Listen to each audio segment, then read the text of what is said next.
अस्सलाम वालेकुम। आज का जो हमारा टॉपिक है वो है लेंस। मैंने आपसे कहा था स्क्लेरा जो है वो हम रेड आई में अच्छा कवर कर लेंगे क्योंकि उसमें स्क्लेरेटिस आ जाता है और कोई बड़ा उसमें कोई फैक्टर आता नहीं है, कोई टॉपिक ऐसा स्क्लेरा में है नहीं।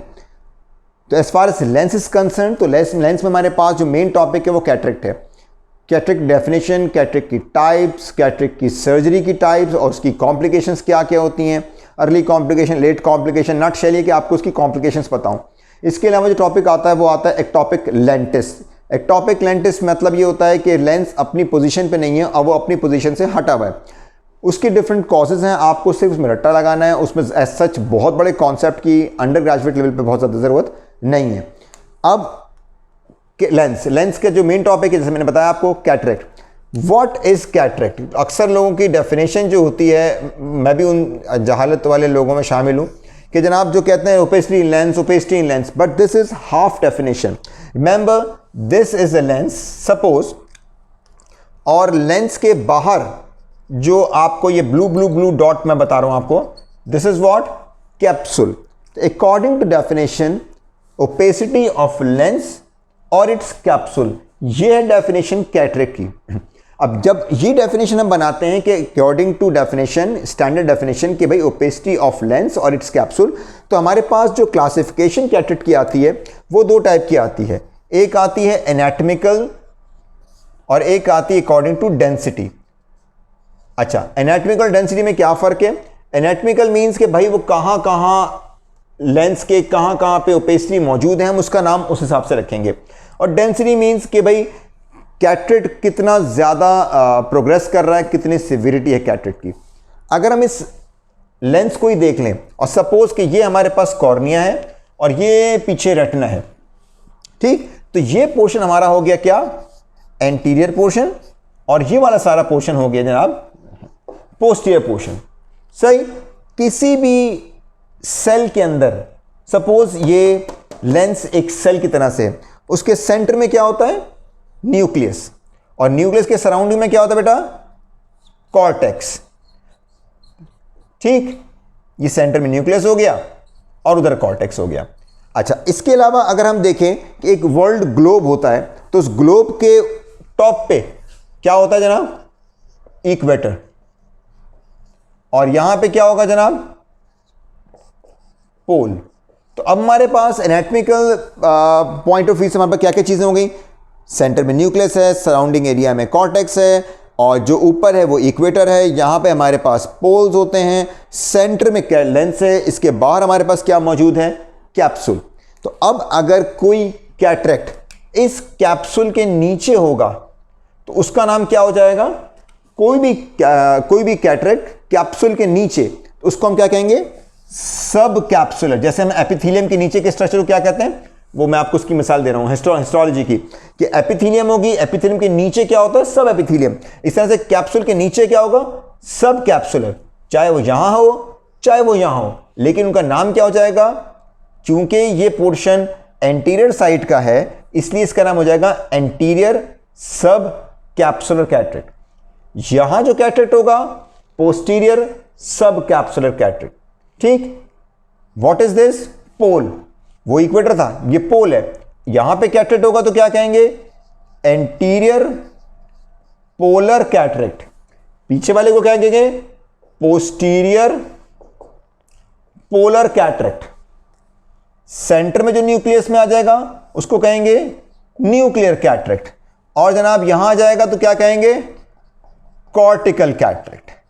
ये बात ज़हन में रख लें, मैं बाकी चीजें मिटा रहा हूं और कैटरेक्ट के वो वाले नाम यहां पे रख रहा हूं। ठीक है, ये डेंसिटी हटा दी मैंने आपकी जनाब, सब कैप्सुलर हो गया, पोलर हो गया, न्यूक्लियर हो गया, पोस्टीरियर हो गया, इक्वेटर हटा रहा हूं क्योंकि इक्वेटर पे कोई कैटरेक्ट नहीं होता। तो जनाब हमारे पास, दोबारा मैं समराइज कर रहा हूं, ब्लू डॉट इज कैप्सूल, अंदर ब्लैक सर्किल जो है ये पूरा लेंस हो गया। अब इसके अंदर हम जो बात कर रहे हैं वो कह रहे हैं कि भाई डेफिनेशन ऑफ कैटरेक्ट क्या है? डेफिनेशन ऑफ कैटरेक्ट ये होती है कि ओपेसिटी इन लेंस और इट्स कैप्सूल। अब कैप्सूल के बिल्कुल नीचे जो होगा वो सब कैप्सूल हो जाएगा। अगर वो एंटीरियर कैप्सूल को इन्वॉल्व कर रहा है तो वी कॉल इट एंटीरियर सब कैप्सूलर कैटरेक्ट। पीछे कर रहा है तो पोस्टीरियर सब कैप्सूलर। यहां कर रहा है तो polar cataract, anterior posterior. Centre में कर रहा है तो न्यूक्लियर कैटरेक्ट। न्यूक्लियस के अराउंड क्या चीज हो गई? Cortical cataract. But patient do give different type of symptoms. यानी अगर कोई कैटरेक्ट पेशेंट कहता है कि भाई मुझे जब मैं ब्राइट लाइट में जाता हूं तो मुझे प्रॉब्लम होती है, तो वो क्यों होगी? देखो बेटा, ये आपका कॉर्निया रहा और ये आगे आइरिस रहा। ब्राइट लाइट में जब जाता है पेशेंट तो पीपल कंस्ट्रिक्ट करता है, यानी वो तमाम कैटरेक्ट जो विजुअल एक्सिस में होंगे, वो पेशेंट को ब्राइट लाइट में और करीब पढ़ने में दुश्वारी देंगे। ठीक है, क्योंकि वो दोनों चीजें हैं, करीब देखने में पीपल कंस्ट्रिक्ट करता है और ब्राइट लाइट में पीपल कंस्ट्रिक्ट करता है। ठीक है, तो अब हमारे पास कौन सा आ गया जनाब? Anterior subcapsular, polar subcapsular, not nuclear sclerosis. क्यों? न्यूक्लियर स्क्लेरोसिस जो है वो एज सच एक ऐसी ओपेसिटी नहीं है जो लाइट को जाने से रोके। न्यूक्लियर कैटरेक्ट जो होता है वो रिफ्रैक्टिव पावर बढ़ा देता है, और इसके लिए एक लफ्ज लिखा जाता है कि सेकंड साइट। यानी पेशेंट हमारे पास कहता है, यूजुअली क्या होता है भाई कि जब हम 40 की एज क्रॉस कर जाते हैं, जैसे कि मैं, तो हमें करीब के चश्मे की जरूरत पड़ती है, तो हमें +1 +2 अकॉर्डिंग टू एज हमें चश्मे का नंबर चाहिए होता है। But once patient develop this nuclear cataract तो उनकी रिफ्रैक्टिव पावर बढ़ जाती है। उनकी यहाँ से जाने वाली जो रेज होती हैं, जो हम मैक्यूला पे या फोविया पे नहीं फॉल हो रही होती, वो जाके वहाँ फॉल होनी शुरू हो जाती हैं। तो पेशेंट कहता है डॉक्टर साहब मुझे तो करीब की नज़र अच्छी हो गई मेरी, मुझे दूर में प्रॉब्लम है। तो एक्चुअली उसकी न्यूक्लियस की डेंसिटी के बढ़ने की वजह से रिफ्रैक्टिव पावर बढ़ गई।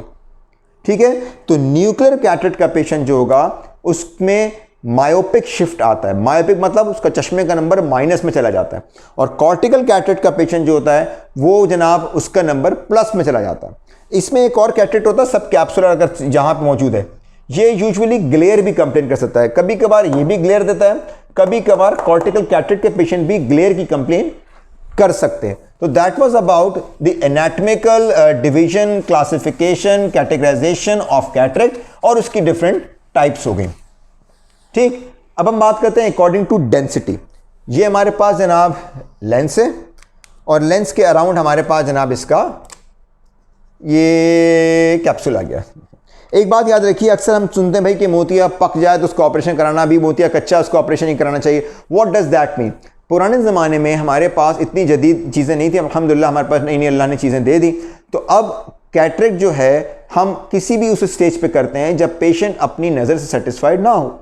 पहले ज़माने में क्या करते थे, बिल्कुल वाइट कैटरेक्ट हो जाता था, या जैसे मोतिया लफ्ज़ ही वहाँ से आया कि जनाब वो मोतिये के फूल से उसको तशबीह दी गई कि वाइट कलर का जो फूल है वाइट कलर का कैटरेक्ट हो जाएगा। तो that cataract is suppose to be a mature cataract, बिल्कुल वाइट। ठीक, तो अगर पूरा का पूरा लेंस वाइट हुआ है तो उसको हम क्या कहते हैं? Mature cataract. जब पूरा का पूरा लेंस वाइट हो जाएगा। अगर पूरा लेंस वाइट नहीं हुआ है और उसमें पूरे में कैटरेक्ट नहीं आया तो उस लेंस को क्या कहेंगे? उस मोती को क्या कहेंगे? Immature cataract. सही। अच्छा, अब इमैच्योर कैटरेक्ट, सेकंड स्टेज क्या होगी? Mature cataract. उसके बाद क्या होगी? एक बात याद रखिए कि लेंस के अंदर हमारे पास सेंटर में क्या है? न्यूक्लियस, और यहां क्या है? साइटोप्लाज्म। और साइटोप्लाज्म का 70-90% क्या चीज होती है जनाब? उसमें पानी होता है। अब आप याद रखें कि जनाब अगर कोई शख्स बड़ा ज़बरदस्त किस्म का बॉडी बिल्डर है, मेरे जैसा नहीं, प्रॉपर बॉडी बिल्डर वाला, तो उसको जनाब खुदा ना खास्ता, सॉरी मैं ऐसी मिसाल दे रहा हूँ, माफ़ी चाहता हूँ, उसको डायरिया हो जाए, उसका वेट रिड्यूस हो जाए, कुछ और प्रॉब्लम हो जाए, तो क्या होगा कि जो उसकी स्लीव्स बड़ी आर्म्स पे से टाइट होंगी, वो कुछ दिनों बाद वहाँ से रिंकल्ड पड़ने शुरू हो जाएंगे। ठीक है, तो अगर इतना कैटरेक्ट हो जाए कि अंदर का पानी, लेंस के अंदर का पानी बाहर निकलना शुरू हो जाए, तो कैप्सूल जो है, capsule is consider to be, समझे जैसे शर्ट है, उसका वजन कम होगा, तो जो शर्ट बिल्कुल टाइट थी हमारे बॉडी बिल्डर भैया की, वो क्या हो जाएगी? इसमें रिंकल्ड पड़ने शुरू हो जाएंगे। तो अगर कैप्सूल के अंदर रिंकल्ड पड़ने शुरू हो जाएं because of the leakage of water inside the lens, इसको हम कहते हैं जनाब हाइपर मैच्योर कैटरेक्ट। ठीक, अब पानी थोड़ा सा निकला तो न्यूक्लियस जो कैप्सूल है उसमें रिंकल पड़ गया। अब पानी ज्यादा निकला तो अल्टीमेटली, अब पता है ना पानी ज्यादा आता है तो क्या होता है फिर, चलो खैर। अब जनाब पानी अगर ज्यादा निकला तो न्यूक्लियस साहब नीचे सिंक कर जाएंगे। सही। तो अगर कोई ऐसी तस्वीर आपको मिलती है कि जिसके अंदर न्यूक्लियस यहां पे कोने पे आया हुआ है, तो बेसिकली ये न्यूक्लियस जो है बेटा सिंक कर गया है, क्योंकि यहां पर पानी जो है इसमें से खत्म हो गया। This is known as Morgagnian cataract. ठीक है भाई, तो ये सामान आपके कैटरेक्ट की टाइप होगी। इसमें एक इंट्यूमिशन कैटरेक्ट भी होता है जो और वाइट ब्राउन हो जाता है, लेकिन एक बड़ा अच्छा सीक्वेंस बन जाता है कि immature partially white, mature complete white, hyper mature इतना वाइट हो गया था, फिर उसमें से पानी निकलना शुरू हो गया, तो जनाब कैप्सूल में रिंकल आ गए। तो wrinkling in capsule means hyper mature cataract. अब हाइपर मैच्योर कैटरेक्ट के बाद अगर न्यूक्लियस में ज्यादा पानी कॉर्टेक्स से ज्यादा पानी बाहर निकल जाएगा तो न्यूक्लियस और डिप कर जाएगा, and that is known as Morgagnian cataract. So ये आपकी डिफरेंट टाइप ऑफ कहना चाहिए कि कैटरेक्ट की क्लासिफिकेशन थी। इसके बाद आपको पता चल गया कि जनाब according to anatomical classification patient क्या कंप्लेन करेगा। अब सवाल ये पैदा होता है जनाब कि आपने इसकी सर्जरी या इसकी ट्रीटमेंट किया है। अर्ली कैटरेक्ट है तो चश्मे के नंबर से काम चला सकते हैं। If patient is happy we are happy. Cataract की दो बड़ी इंडिकेशंस होती हैं बेटा। एक ये कि patient is not satisfied with the current status of vision. मरीज चाहता है कि भाई अब मुझे मजा नहीं आ रहा, लाइट जो है स्कैटर बहुत करती है, मुझे ड्राइविंग में प्रॉब्लम, मुझे पढ़ने में मसला हो रहा है, तो then you can opt for the surgery. Second बात क्या होता है कि भाई you can't see inside the eye because of the mature cataract. अच्छा, अब आपने हमारे पास कौन कौन से ट्रीटमेंट ऑप्शंस अवेलेबल हैं। सपोज कि मैं एक आपको बना रहा हूं फ्रंट व्यू आई का, एक साइड व्यू। फ्रंट व्यू में ये हमारे पास जनाब लिड आ गई, ये हमारे पास लेंस आ गया, और एक जनाब साइड की आ गई कि ये पूरा कॉर्निया आ गया, ये आइरिस रहा,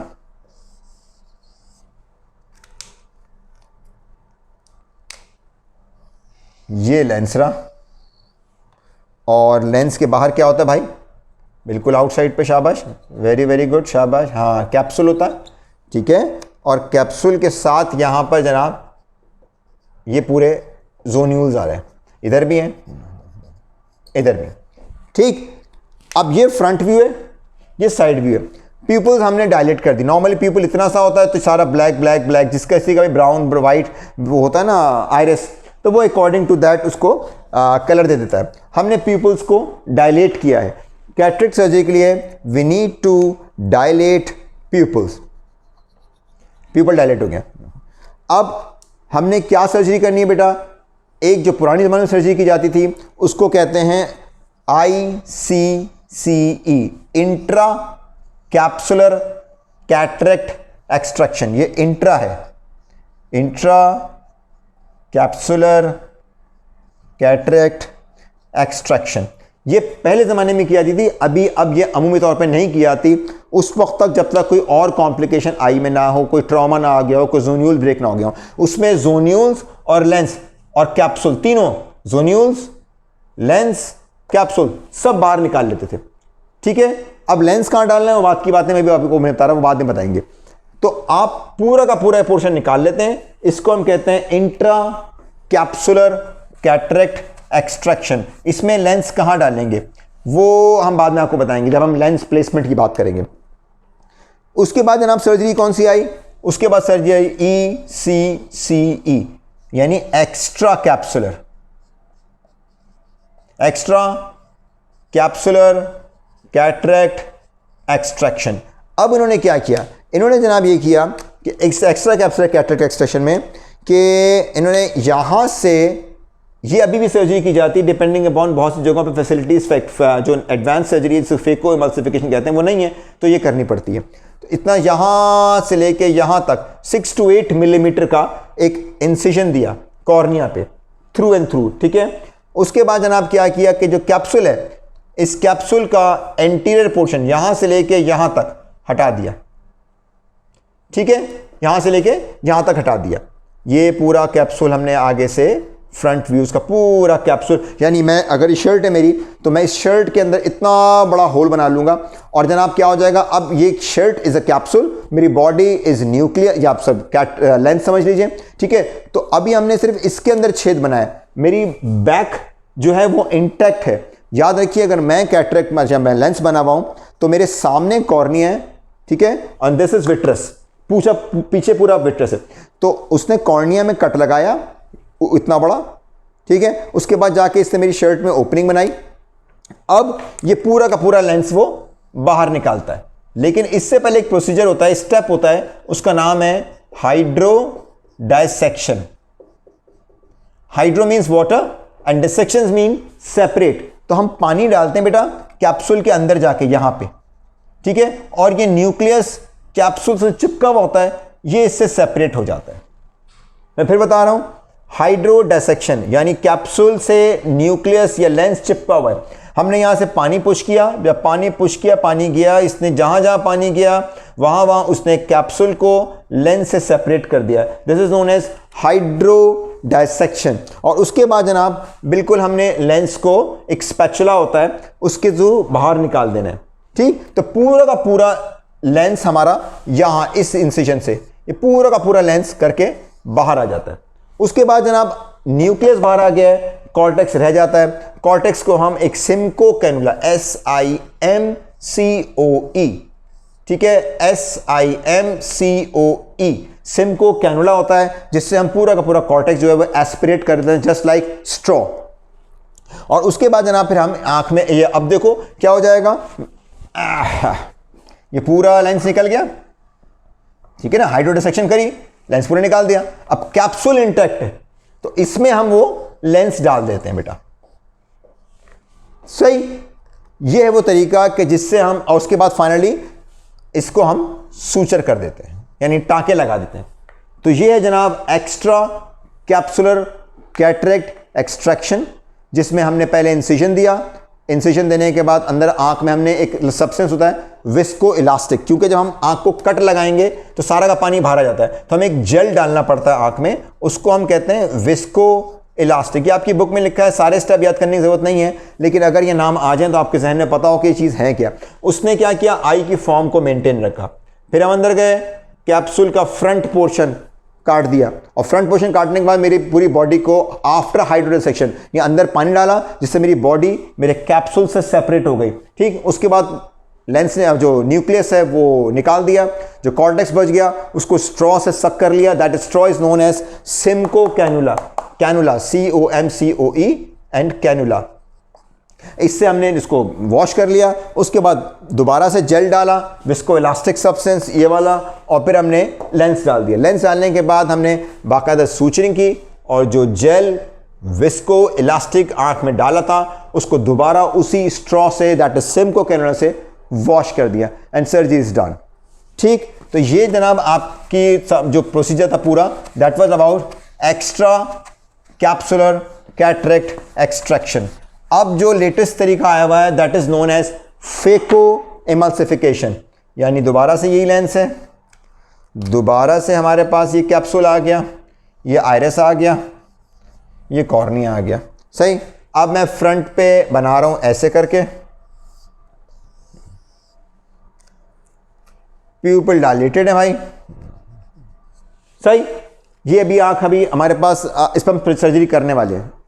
अब हमने क्या करना है कि पहले हल्का सा इंसिजन यहां, इसका साइज जो है इसको पार्शियल थिकनेस इंसिजन कहते हैं, खैर, और step by step, sorry 3 step incision कहते हैं। अगर कोई पूछे तो बता सकते हैं। 3 स्टेप इंसिजन का फायदा क्या होता है कि ये सेल्फ सील्ड होता है, इसमें सूचर लगाने की जरूरत नहीं है। क्यों? क्योंकि अगर ये समझें ये पूरा टिश्यू है सपोज, सही, तो इसका तरीका क्या होता है, पहले हम जनाब इसमें यूं जाते हैं, फिर यूं जाते हैं, और फिर नीचे आते हैं, तो ये ऐसा बन जाता है, ठीक। तो ये वूंड जो है, ये जो स्पेस बीच में आई हुई है नीले नीले नीले नीले नीले वाली, या इसको मैं लाल से कर दूं तो आपको शायद अच्छा नजर आ जाए, ये पूरा एरिया, ठीक है ना, ये खुद ब खुद सील्ड हो जाता है, इसे कहते हैं self sealed, self SELF self sealed wound. तो फेको एमल्सिफिकेशन में खास बात याद रखें कि पहला स्टेप जो हमने देना है वो 3 स्टेप इंसिजन देना है। उसके बाद जनाब क्या होगा कि हमने स्टेप इंसिजन दिया, यहां पे एक छोटा सा, इसको हम साइड पोर्ट कहते हैं, साइड पे, और पोर्ट PORT, साइड पोर्ट बना के दोबारा से हमने एक जेल डाला आंख में कि भाई पूरा, क्योंकि जैसे हम आंख के अंदर जाएंगे बेटा, ये पानी ये आंख के अंदर गया ना, यूं करके यहां पे स्पेस बन गई, तो आंख का जो एक्वस है वो बाहर आ जाएगा, तो उसको आंख तो चिपचिप हो जाएगी, बिल्कुल सॉफ्ट सी हो जाएगी, फ्लैट हो जाएगा इंटीरियर चैम्बर। तो फिर हमें इसमें विस्को इलास्टिक सब्सटेंस डाल के, जेल डाल के इस पूरी जगह को बनाना है। अगेन फिर हम इसी कैप्सूल को काटेंगे। इसको काटने के दो तरीके होते हैं, मैं भूल गया था। एक तरीका होता है कैन ओपनर, मतलब हम छोटे छोटे छोटे इंसिजन बनाएं यूं यूं यूं यूं यूं और बाद में इनको आपस में मिला दें। इसको कहते हैं कैप्सुलोटोमी यानी कैप्सुलोटोमी। सही। अगर हम बिल्कुल, मैं अब बताता हूँ, एक इंसिजन यहाँ हमारा शर्ट में, एक यहाँ, एक यहाँ, एक यहाँ, एक यहाँ, एक यहाँ, अब इसमें पैचेस बन गए और फिर मैंने जनाब उन सबको आपस में कनेक्ट करके यूं उठा लिया। इसे कहते हैं कैप्सोटमी। कैप्सुलरेक्सिस क्या है कि मैं जनाब इसको यूं बिल्कुल एक वो होता है, उसको हम कैप्सुलोटमी नीडल कहते हैं। तो बिल्कुल कैंची की तरह से, कैंची नहीं होती, कैंची की तरह से यूं काट लिया, तो दैट इज़ अ कंटिन्यूस शक्ल, उसको कहते भी कंटिन्यूस सर्वलिनियर। खैर, तो इतना बहुत है आपके लिए, वो बिल्कुल रेगुलर सा होता है, उसको कहते हैं कैप्सुलोरेक्सिस। कैप्सुलोरेक्सिस, ये ऐसे बेटा एंड में, ठीक। तो कैप्सुलरेक्सिस किया, कैप्सुलरेक्सिस कर लिया। अगेन हमने वही किया है कि कैप्सूल को यहां से हटा दिया है, यहां से लेके यहां तक हटा दिया। अब हमने क्या करना है, दोबारा से पानी डालना है, that is known as hydrodissection, that is known as hydrodissection. और जनाब हाइड्रोडिसेक्शन ने क्या किया, न्यूक्लियस को लेंस से कैप्सूल से सेपरेट किया। उसके बाद बेटा दो तरीके होते हैं, हम न्यूक्लियस को भी डिवाइड करते हैं, या तो उसको कहते हैं स्कल्पटिंग, स्कल्पटिंग कहते हैं, SCULPITING, जो भी है स्कल्पटिंग, या उसको फेको चॉप कहते हैं। ये नाम बस ऐसी शायद बुक बोल दे तो याद कर लीजिएगा, अदरवाइज नथिंग टू वरी। हमने कैप्सूल में सुराख बनाने के बाद पानी डाला, न्यूक्लियस को कैप्सूल से सेपरेट किया और इस पूरे को एस्पिरेट कर लिया, और फिर कॉर्टेक्स को वैसे ही एस्पिरेट किया जैसे एक्स्ट्रा कैप में कर रहे थे, और फिर हमने सिमको कैनुला से पूरा कॉर्टेक्स निकाल दिया। फिर क्या किया जनाब, हमने जेल डाला जो विस्को इलास्टिक जेल था, जेल डाल दिया। जेल डाल के कैप्सूल इतना बड़ा फूल गया, इसमें लेंस डाल दिया। अब आपको यहां पे सूचर करने की जरूरत नहीं है, बिकॉज ऑफ द रीजन के we made a 3-step incision. तो that was all about cataract surgery. अब इसमें कॉम्प्लिकेशंस क्या क्या हो सकती हैं, देखिए बुक में अक्सर जगहों पे लिखी होती हैं इंट्रा ऑपरेटिव कॉम्प्लिकेशन या पोस्ट ऑपरेटिव कॉम्प्लिकेशन, फिर पोस्ट ऑपरेटिव कॉम्प्लिकेशन। ठीक है, वो भी अच्छी चीज़ है, अगर वैसे कोई याद रख सकता है बहुत अच्छी बात है। अगर वैसे याद नहीं रख सकते तो मैं आपको डायग्राम बना के बता देता हूँ कि हम एंटीरियरली टू पोस्टीरियरली चलते हैं और क्या क्या स्ट्रक्चर्स बीच में आते हैं। ठीक है बेटा, सबसे पहले स्ट्रक्चर एंटीरियरली हमारे पास क्या आएगा, कॉर्निया। कॉर्निया के बाद यहां पे हमारे पास आ गया जनाब स्क्लेरा। ठीक है, स्क्लेरा, स्क्लेरा कह लें या स्क्लेरा कह लें, जो भी कह लें। अच्छा खैर, उसके बाद जनाब यहां पे हमारे पास आ गया आइरिस। आइरिस के बाद हमारे पास यहां पे आ गया जनाब कैप्सूल। कैप्सूल के अंदर मौजूद है लेंस, और लेंस लटका हुआ है जनाब किससे, ज़ोन्यूल से। और जनाब ये पीछे यहां पे आया और जनाब यहां पे क्या हो गया, मैक्यूला। ये स्ट्रक्चर है हमारे पास। चलो अब कितनी देर होगी, 30 मिनट। अच्छा, अब जनाब क्या होता है, हमने पहला इंसिजन दिया कहां पे, यहां पे हमने सर्जरी की, और सर्जरी के बाद हमने इंसिजन सही नहीं दिया क्योंकि इंसिजन 3 स्टेप नहीं है, तो इंसिजन ढीला होगा। जब इंसिजन ढीला होगा तो यहां का एक्वस बाहर निकल आएगा, तो ये क्या हो जाएगा जनाब, बिकॉज ऑफ फॉल्टी इंसिजन हमारे पास flat anterior chamber. Anterior chamber is the distance between cornea and lens. ठीक है, ये पूरा एंटीरियर चैम्बर हमारे पास हो गया। नहीं एंटीरियर चैम्बर नहीं, सॉरी, लेंस तक नहीं होता, आइरिस तक होता है, वो एंटीरियर सेगमेंट होता है। तो आइरिस तक हमारे पास जो पूरा पोर्शन है वो एंटीरियर चैम्बर का हो गया, और आइरिस और लेंस के दरमियान जो स्ट्रक्चर होता है उसको हम कहते हैं पोस्टीरियर चैम्बर। ठीक है, तो अगर हमने इंसिजन गलत दिया तो आई फ्लैट हो जाएगी, कोलैप्स कर जाएगी। सेकंड चीज क्या होगी, हमने जनाब अंदर गए, हमने स्टेप बाय स्टेप चल रहे हैं। कट करने के बाद हमने क्या किया था, हमने कैप्सुलोरेक्सिस करी थी, यानी सबसे पहले हमने कैप्सूल के अंदर ओपनिंग बनाई थी। ये आइरिस तो डायलेटेड है, दूर दूर है, हमने कैप्सूल में ओपनिंग बनाई, मगर ये कैप्सूल की ओपनिंग एक्सटेंड कर गई जोन्यूल्स पे। अगर जोन्यूल तक एक्सटेंड कर गई तो जोन्यूल जो हैं, जो सस्पेंड किए हुए लेंस को लटकाए हुए, उनको डैमेज हो जाएगा। उनको डैमेज होगा तो लेंस डिस्प्लेस भी हो सकता है। सही, कैप्सूल को अगर हमने खुदा ना खास्ता पीछे तक एक्सटेंड कर दिया, उसको काट दिया, तो पोस्टीरियर कैप्सूल रप्चर भी हो सकता है। सही। उसके अलावा जनाब क्या हुआ, हम फेको की मशीन लेके गए अंदर, जो जिससे हमने कहा था कि हमने सक किया था पूरे न्यूक्लियस को, उसने जनाब आइरिस को डैमेज कर सकता है। उसकी एंगल अगर गलत हुआ तो कॉर्निया को डैमेज कर सकता है। ठीक है, कॉर्निया को डैमेज करता है तो उसमें डेस्मेंट मेम्ब्रेन में फोल्ड्स बन जाते हैं। ठीक है, और फिर अगर हमारे पास एंडोथीलियम, सबसे पहले लिए तो एंडोथीलियम के अंदर से बैठ के देखेंगे तो एंडोथीलियम डैमेज होगी, तो एंडोथीलियम का काम क्या था, ड्राई करना। ड्राई नहीं कर पाएगी तो क्या बन जाएगा, एडिमा। ठीक, वही जो प्रोब था हमारे पास, उसने लेंस को, आइरिस को डैमेज कर सकता है। इसको निकाल दिया। अब इसको निकाल दिया, किसको, न्यूक्लियस को। अब जब उसने न्यूक्लियस को निकाल दिया तो अब हमारे पास पीछे क्या बचा है, सिर्फ कैप्सूल बचा है। तो कभी कभार खुदा ना खास्ता अनफॉर्चुनेटली ये जो फेको का प्रोब है हमारे पास, ये जाके कैप्सूल को डैमेज कर सकता है। ठीक है, तो पोस्टीरियर कैप्सुलर रप्चर हमारे पास फेको प्रोब से भी हो सकता है। और मैंने क्या बताया था, इसके पीछे क्या मौजूद है, पूरा vitreous. Then vitreous loss, vitreous loss हुआ तो विट्रस लॉस के बाद अगर अगर अगर हमने पूरा न्यूक्लियस नहीं निकाला और पार्ट ऑफ न्यूक्लियस निकाला है, थोड़ा सा पार्ट रह गया है, तो ये न्यूक्लियस पीछे भी गिर सकता है। इसको कहते हैं न्यूक्लियर ड्रॉप, यानी न्यूक्लियस का पार्ट विट्रस कैविटी में गिर गया। जब यहां गिर गया या खुदा ना खास्ता हमने इसको नहीं डील किया सही तरीके से, तो यहां पे क्या हो जाएगा, इन्फ्लेमेशन। जब इन्फ्लेमेशन आती है तो मैक्यूला पे एडीमा हो जाएगा, जिसे हम कहते हैं सिस्टोइड मैक्युलर एडीमा। सही। और अगर ये विट्रस जो यहां से आ रहा है और ये आके वूंड में फंस गया खुदा ना खास्ता, और हमने उसको सही मैनेज नहीं किया, यानी हमने इस विट्रस को इस विट्रस से नहीं काटा, तो ultimately vitreous is attached with what, retina. और मैंने आपसे क्या कहा था एक दफा पहले, शायद कभी याद होगा, कि vitreous is not a fluid, it's a connective tissue. तो जब कनेक्टिव टिश्यू होता है बेटा, तो कनेक्टिव टिश्यू की नेचर क्या होती है, कॉन्ट्रैक्शन। अल्टीमेटली ये रेटिना को डिटैच भी कर सकता है। सही। तो these are the few complications जो इसमें हो सकती हैं। इसमें एक दो जो कॉम्प्लिकेशन याद करने वाली हैं, किसी भी इंफेक्शन का सबसे बड़ा डर हमारे जहन में क्या होता है, इंफेक्शन। तो आई में जो इंफेक्शन होता है उसको हम कहते हैं एंडोप्थेल्माइटिस। एंडोप्थेल्माइटिस ये एक्यूट भी हो सकता है, क्रॉनिक भी हो सकता है। एंडोप्थेल्माइटिस, इसमें क्या होगा, इसमें बाकायदा पस बननी शुरू हो जाती है आंख में। अगर मैं फ्रंट व्यू बताऊं एंडोप्थेल्माइटिस में क्या मिलेगा आपको, तो जनाब सबसे पहले कॉर्नियल एडिमा मिल रहा होगा, यहां पे कंजेशन, रेड आई मिलेगी। उसके बाद क्या होगा, हाँ लेक्चर हो रहा है। उसके बाद कॉर्नियल एडिमा हो गया। कॉर्नियल एडिमा के बाद पीछे एंटीरियर चैम्बर में यहाँ पे पस आ जाती है।